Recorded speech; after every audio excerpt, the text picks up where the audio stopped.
Княгиня Ольга, Арсенал, Статус, Олимп, Стать и Березит. Новые сорта озимой пшеницы сотрудники Россельхозцентра выбрали не случайно. Они отлично зарекомендовали себя в Ставропольском и Краснодарском краях. Наши специалисты хотят провести экспертизу приживаемости растения в нашем регионе путем посева и наблюдения в течение всего цикла роста.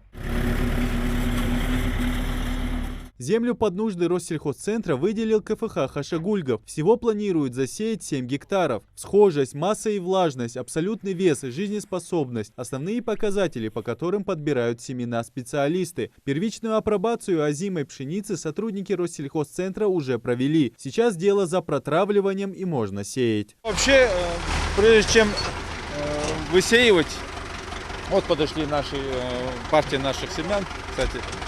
До того, как высеивается любой вид культур, сельскохозяйственных культур, необходимо защитить их от возможных болезней, и вредителей тоже. Главная цель всех этих экспериментов, как и деятельности Россельхозцентра, развитие передовых инновационных технологий выращивания сельхозкультур. Наш филиал не первый год проводит такие опыты. Это у нас уже 4-5 год, как мы проводим эти опыты. Но в этом году мы решили проводить эти опыты с озимой пшеницей. Это 6 сортов с Ставропольского края, с Северо-Кавказского федерального центра аграрного. Эти сорта ранее не высевались у нас в республике.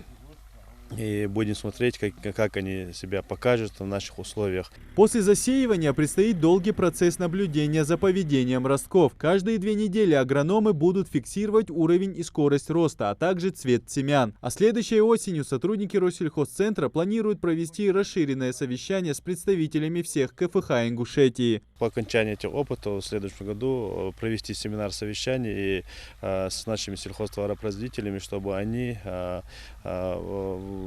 сами увидели, как покажут эти семена в нашей республике, и тем самым они выберут для себя те или иные сорта, которые более-менее адаптированы в наших почвенно-климатических условиях. Сейчас наиболее удачный сорт, который прижился в нашем регионе – Танаис. С 1 гектара посевов аграрии получают до 40 центнеров урожая. Если все пройдет по запланированному сценарию, в регионе смогут вырастить еще как минимум 4 разновидности пшеничного зерна, что напрямую скажется на урожайности. Идрис Ижиев, Магомед Дидигов, Новости 24.